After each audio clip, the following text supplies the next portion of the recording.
Hey guys, it's Mitch. How's it going? We're going to take a look at one of the later Image comics today. This is one that I'm not really familiar with other than I think the odd ad I would have seen. We're looking at the 10th #1 by Tony Daniel, not to be confused, as I often do, with Scott McDaniel or Walter McDaniel or Jeff Daniels or Anthony Daniels. C-3PO drew a hell of an Image book. So, okay, Tony Daniel's the guy who came up on Spawn and did kind of a crazier version of a Todd McFarlane style, at least at the time. There's the usual Todd-like over-rendering, but there's, I don't know, just like way more squiggliness. It's like if Todd was even more messy. And it doesn't help that he later went to DC, because again, I often confuse him with Scott McDaniel, who I believe went on to draw Nightwing. But this is his stab at a creator-owned book, and I think it's a reasonably successful one. I like it. It helps that it's as 90s as it gets. Like, you look at this, you know, we can just get right into the cover. Like, the colors on this cover have just gone absolutely insane.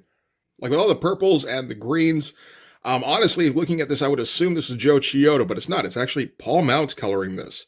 And the 10th character is absolutely massive. You got skulls all over the place. He's a big old monster man. You got a hot girl in the book. Like, there's everything 90s about this. In terms of the drawing itself, it's pretty good, I gotta say. Like, it's reasonably well executed. I'm not a big fan of Tony Daniel's style. It's a bit too messy for me, generally speaking, but this kind of thing works for me, and I think throughout the comic, he's restraining himself enough that I can get into it a bit. Get some decent lighting going on with, some edge lighting. About the only thing you're hoping is that this doesn't turn into Pitt, and, he's a big, impressive monster man who's obsessed with the welfare of a small child. I don't think it's quite that way. At the very least, she's like 18, and they specifically say she's 18, thankfully. I think we've had enough of dudes drawing hot girls, and then we find out that they're 16. All right, so the contributors on this: Tony Daniel, creator and artist. And this is something I think Tony Daniel created, I think he said like in the mid-'80s sometime. There's a missive in the back that I'll check out. And that gives kind of the history of the 10th. But yeah, I think this is something that he came up with a while before this. Bo Smith as the developer and writer, so he's acting in kind of a mercenary capacity just to sort of flesh this out, which is good. Well, like, when you can't write a book, get somebody to write the book. It would have been nice if guys like Todd McFarlane had learned that early. Bo Smith's got a few credits. He did some work at Eclipse for a while. He did some Green Lantern things over at DC, a few others as well. And he seems to spend most of his time at Image, just kind of hiring himself out to any young creators who had an idea and just needed somebody to slot some words in. I mean, the dude wrote both Boof and the Bruise Crew, so he's built up his street cred already. Kevin Conrad, inker, not familiar, although I think the inking on this is all right. Paul Mounts and Bongo Tone on colors. Cover by Tony Daniel and Marlo Alquiza. Okay, that's one of the reasons that I like the way that looks, because Marlo Alquiza, he's almost certainly the best that Extreme has at this time. I don't suppose is this an Extreme book? Well, I mean, Extreme's kind of dead at this point, I think. It would have to be Maximum, probably. Yeah, we don't get any other publisher information on this. Interesting. Ads for Top Cow. I wonder if they're kind of loosely associated with them. I think maybe that's the case. Okay. All right, so we're going to start things off with a big splash page of a blood droplet. And the narration here saying, blood like money, too much or too little will bring out the monster in us all. So, I mean, they kind of wasted a splash page here, and it's like, oh, wait a minute. Do they think that this is like, they got something serious to say? Surely not. Cool drawing of a drop of blood hitting the floor, I guess. Has kind of that Todd McFarlane cartoony look to it. And like, very colorful. It's funny, at this point now, when I think Paul Mounts, I think washed out and kind of boring. Mostly from his time in Brigade. I do remember there were a couple that he did after Brigade where he kind of went the other way with it. And did something that was a bit more colorful. Not quite like this, though. So this is, Paul Mounts is just kind of all over the map, and he does weird shit. Anyway, it's just some genetically built monster who busts out of an experiment. That's our big spread here. Breaking chains, trash in the lab, but the narration has to go over the top with it. So in the span of minutes, A silent hand willfully severs the stream of control from the captors. That's not great. That's not great at all for a number of reasons. First of all, the captors is vague. A silent hand, okay. I think we do get some sound effects in here and everything, but sure. And severs the stream of control doesn't, I mean, okay, I think he's hooked up to IVs and stuff. I assume that's what they mean in that case, because I believe the 10th has like vampiric elements to him, so he needs blood constantly. The plasma flow has sedated his primordial emotions. The blood stops, setting off a chain reaction. The beast begins to rise from within, a surreal transformation of transposed DNA, a savagery quenched only by blood. Yeah, so I mean, pretty much what I just said. Uncontrolled horror that no man should see, let alone feel. 9 times the darkness within has knocked on the door of destiny. It was opened on the 10th. So, okay, yeah, no, I don't think they're going for serious. They're going for, like, overwrought. But even then, this isn't the best way they could have done it. You know, generally a good idea when determining, like, what makes a good work-for-hire writing kind of project. What would Alan Moore do in this situation? If he was hired to write, Violator Bad Rock, say. And Alan Moore usually, like, when he doesn't have any kind of investment in the characters, goes goofy. Because he thinks these things are kind of goofy. I mean, I imagine Tony Daniel's probably pretty young at this point, so maybe he does take this a little bit seriously. He just thinks this is super cool. Yeah, he's like 20 at this time. Okay. So maybe he's taking this a bit more seriously than he should be, really. Again, with the benefit of hindsight. When you're in your 40s and you're coming up with superhero shit, and it gets a little silly like this, you kind of want to amp up the silly, I feel like. But then that's kind of my jam, such as in my comic, Blood Force, for which the Kickstarter, yes, we're segueing. The Kickstarter for Blood Force #1 is wrapping up. By the time this video goes up, there will be 4 days remaining. So if you haven't checked it out yet, check out the first link in the description. It's a satire of 90s extreme comics, where I'm drawing in a 90s extreme style, but the characters are much, much dumber. Well, maybe not that much. Okay, the characters are dumb. Let's say that. But time's running out to jump on board if you haven't checked it out already. So click on the link, get in your pledge, get your comics, get your original art, get your prints. We're a few $100s away from getting the book fully colored. So I'm still hoping a few more people will chip in. But clock is ticking. So now we can get back to this. So the art on this, the spread itself, pretty good, I gotta say. I feel like there's a fair bit of McFarlane influence on like a page like this, where we got the bloody panel borders and coming up with some kind of imaginative layouts, like not super imaginative, but pretty good. This one kind of amps it up a little bit because we've got the teeth here acting as panels. Only 3 top teeth. I don't think you really noticed that. Good shadowing throughout. I think at this point he's been working at Image for like a couple of years. So he would have started right when he was 18. It looks like Tony Daniel is right about my age. So yeah, I mean, for a 20-year-old, this is pretty excellent looking stuff, really. You know, he's already picked up a whole bunch of tricks about page design. There's a bunch of detail in here. There's not really a whole lot in terms of working out perspective or how everything kind of relates to each other, but this isn't that kind of panel. So we got to keep our eye open for further in the comic to see if he's got a handle on that. It kind of looks like he does, though. Like, that's a decent, it's single point perspective, but it looks all right. Faces look pretty good. Kind of got that Todd cartoony feel as the blood droplet did earlier. But, it looks like he's diligent when it comes to detail.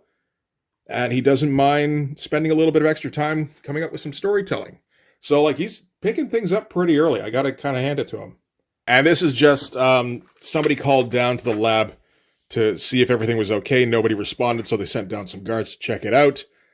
They seem to be prepared for the guy to have escaped, and yet it looks as though the 10th still takes them out fairly easily. Because naturally, this is written by a 20-year-old. So it doesn't matter what the guards do. The 10th is always just going to outmatch them. All right, so now we get a little bit of history about the town. This is kind of funny stuff. So this is the town of Springdale, which I believe is where the Nightmare on Elm Street series is set. A town that didn't exist a mere 4 years ago. Built on money and power, the notion of this secluded area is purely experimental. The wheelings and dealings of government officials, coaxed by the wealth and status of one individual, made this all possible. Razes Dark, founder of the Darklon Corp, with his breakthroughs in radiation therapy and nuclear energy. So we're not trying too hard to convince you that this benefactor guy maybe he's got some hidden agendas. It's like, no, I think he very well might. I swear, I saw the guy's name and I laughed out loud. But it's dark with two Ks, so I think that what that does is it's like the equivalent of like a double negative, where it reverses the meaning, which is bad news for Hard in Blood Force. So anyway, okay, Razes Dark has built himself a town. So this is where people who are terminally ill can go and just kind of live a nice end of their life, I guess, in like this little idyllic town. And I believe that they're performing experiments on a bunch of people that are in the town, because, that's why you do that sort of thing. While on the one hand, I don't think this is something that Tony Daniel came up with. I mean, I'm pretty sure he came up with Razes Dark as a 20-year-old. The rest of the stuff, I'm guessing this is what the development credit is for Bo Smith.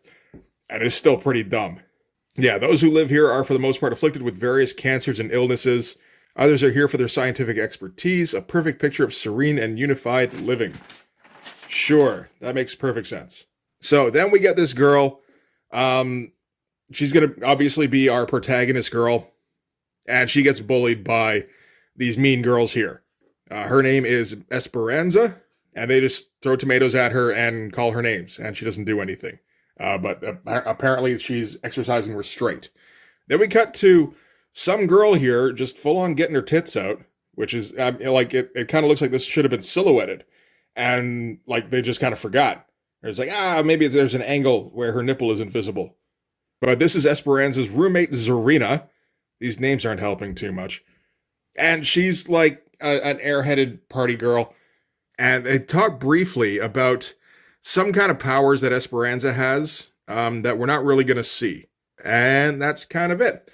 Everything here looks pretty good. Like he's spent some time figuring out how to draw women's faces. It's a little goofy looking, but that's okay. Like, this looks very McFarlane influenced.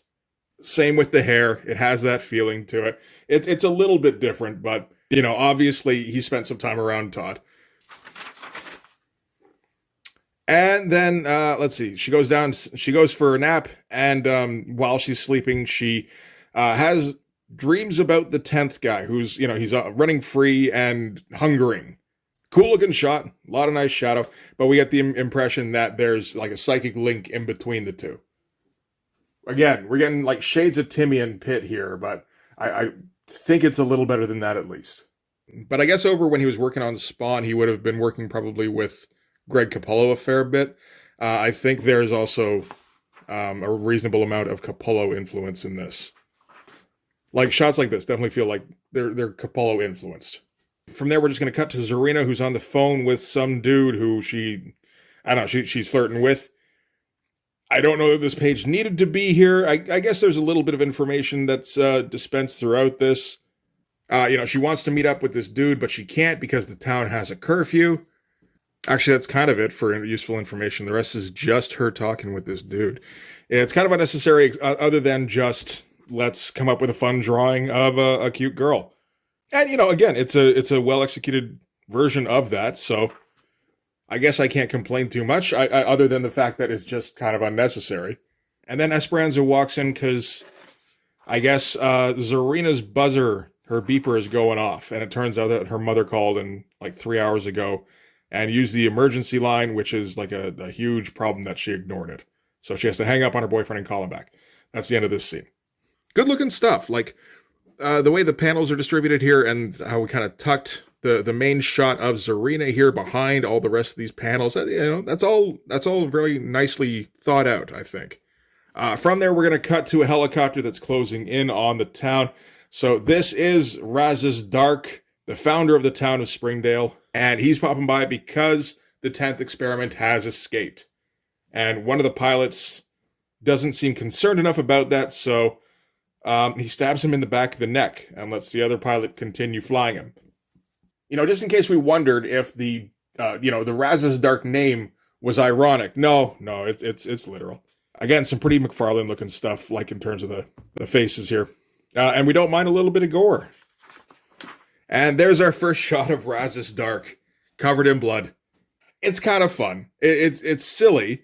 Again, I don't think he realizes how silly it is. He's just kind of leaning into it. But it's still like the drawings are fun, so it's okay. That's kind of the theme on this. The story itself isn't particularly well thought out. The dialogue isn't particularly great. It's not terrible either. It all gets kind of goofy. In 1997, we're kind of edgy, and we also like movies like The Craft. I think they mentioned The Craft. And somewhere somebody's wearing a leather coat and that techno music is blaring. Okay, so from there we got to cut back to the 10th, who's still kind of running through the underbrush, and apparently Reese's Dark has sent some kind of superpowered people after him. The first of which is Killcrow. See? With 2 Ks. Again, pretty Greg Capullo looking page. That said, I mean, it's very nicely executed. There's a whole bunch of movement in this. It's pretty dynamic. It's pretty intense. The coloring does not hurt because we're going very intense with those pinks and purples. And that's kind of the case throughout, really, isn't it? Yeah, the whole thing is kind of a contrast of purple and green. And it works reasonably well. I mean, I'm sure Paul Mounts knows his color theory. But it's interesting because this focus on pinks and purples and greens does feel like it sets the book apart a little bit. You think about 1997, it's mostly black and gray, maybe with some red.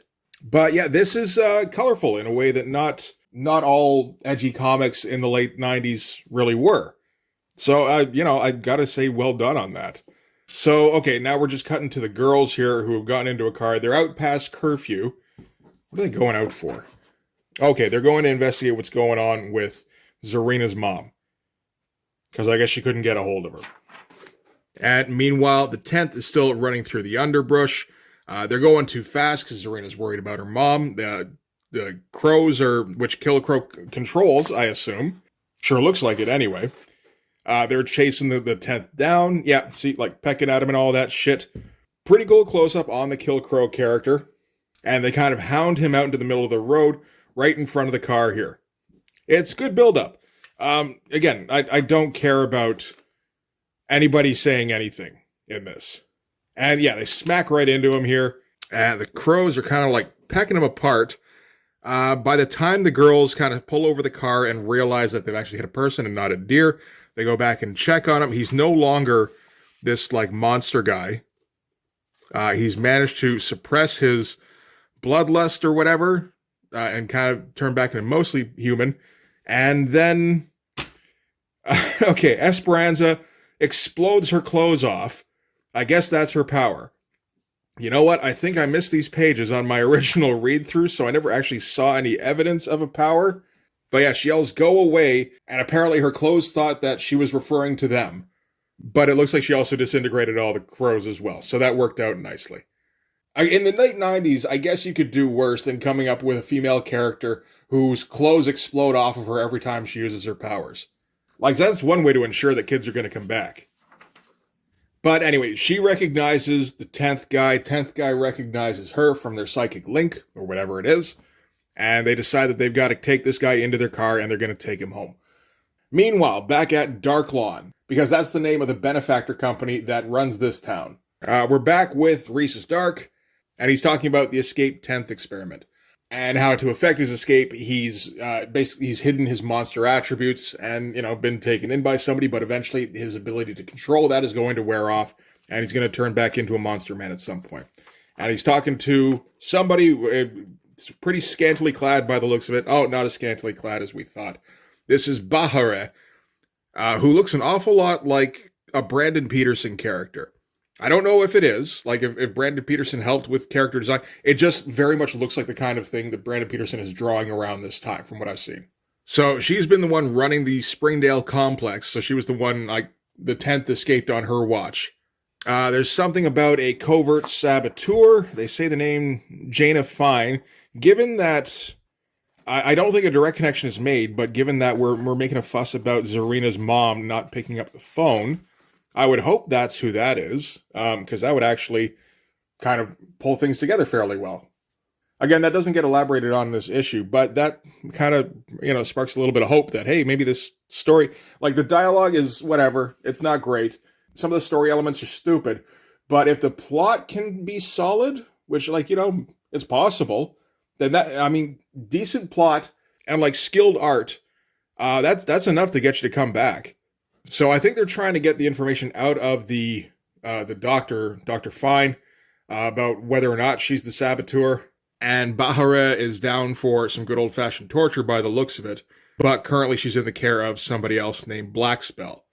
I'm not sure what his method is, but it all sounds very evil, so that's the most important thing. So, okay, that's what they're focusing on now. They're saying Kill Crow was reasonably successful because the crows were able to bleed the 10th, so that'll make it that much more difficult for him to hold on to his disguise. He's going to need blood again soon, which means he's going to turn into Monster Man. And that's pretty much what's going to happen here, as Zarina and Esperanza are heading to Zarina's mother's work. And they can't see any evidence of her car, so they're thinking of heading home. Meanwhile, in the back seat, the 10th is turning back. He's getting all vampire-y. And that's going to be where this one ends. Pretty good overall, I gotta say. This was a pretty good splash page here, looking at it. Doesn't make a ton of sense in terms of perspective for where this guy's head is, but that doesn't even matter. They take up the page nicely while still leaving enough room for word balloons. That's really all that matters there. So yeah, we've seen that Tony Daniel can draw pretty dynamically. He has his fundamentals down at least well enough to be like a starting lineup kind of guy for your comic. Like he can run a title by the looks of it. I don't know how quickly he can do this, but I'd say for not being familiar with Tony Daniel's work before this, this is actually kind of impressive to me. Okay, yeah, so here's the letter from Tony Daniel. So yeah, created the 10th in 1986, so a good 11 years before this. And, just kind of I'm really excited to be here. I've been thinking about making my own comic for a long time. Again, he's 20 years old, but yeah, sure. And going to thank a whole bunch of people, including Bob Harris and Fabian Nicieza, who discovered him first, apparently. I guess he got some working on X-Force. And then moves on to thank Todd McFarlane. That's where his career kind of picked up steam. And yeah, we're going to get a bit of a breakdown for who everybody is in this, which is helpful. I think we got a fair bit of the details while we were reading through it, but it always helps to have, just a bit of a breakdown for each character here. And I feel like that could have been done worse. Tony Daniel ad from, I guess, 96. So I guess Tony Daniel would have been trying to paint at this time. Sure. Ad for a Brandon Peterson thing with characters that look very much like that Behemoth or whatever her name is character. And The Darkness #3 is coming up, starring Horty Chicks. And some black and white art from the 10th #2. That looks pretty cool. Again, fairly dynamic. Oh, McFarlane Toys is starting to get good by the looks of it. All right, so that's the 10th #1. It's not nearly as bad as I thought it would be. I can say that. Oh, he drew X-Force Annual #2. I think that's the one with Adam X, the Extreme. I have that. Maybe we should go over that at some point. But yeah, the 10th. It's fine. I don't give a shit about any of the characters. I don't give a shit about the town or the 10th character really. But the plot seems like it kind of knows where it wants to go at least, which is miles beyond where so many of these get to by this point. And the art is on top of being, pretty nice, pretty flashy. It's also pretty sturdy in that Tony Daniel seems to have his fundamentals down pretty nicely at this point. Already, again, I hate it when they do that when they're 20. It's fuck you, man. Be shitty at 20. Get better when you're 40. That's how it's supposed to work. But the 10th thing, this was only meant as a miniseries, but it seems to have been well received enough that he was able to keep doing miniseries. It looks like he did at least 7 or 8 more series. I don't know that we really need to follow up on any more of them, but we can check out more Tony Daniel stuff. I've got that X-Force Annual. I've got Spawn Blood Feud #1. There's a few things we can take a look at. So maybe we'll do that, because I didn't expect to like Tony Daniel's stuff very much at all. And the kind of style he's got does still kind of put me off a little bit. But taking a closer look, realizing how much work he's putting into it, I think I'm more inclined to checking out more of Tony Daniel's work. So, something good came out of this. I'm interested in seeing more of Tony Daniel. Hey, So maybe we'll do that in the next month or two. That'll be good. But for this one anyway, that's going to do it. Thanks very much for watching, guys. If you like this video, please hit the like button. If you want to see more, hit subscribe. And if you really want to help out, in the description, there's a link to my Patreon. If you go subscribe there, that'll give you access to everything I do. So all sorts of videos, everything to do with the Blood Force comic, including everything to do with the Blood Force Kickstarter. You can also follow me on Instagram and DM me there for commissions. So yeah, that'll do it. Thanks again for watching, guys. I'll see you in the next one. Bye-bye.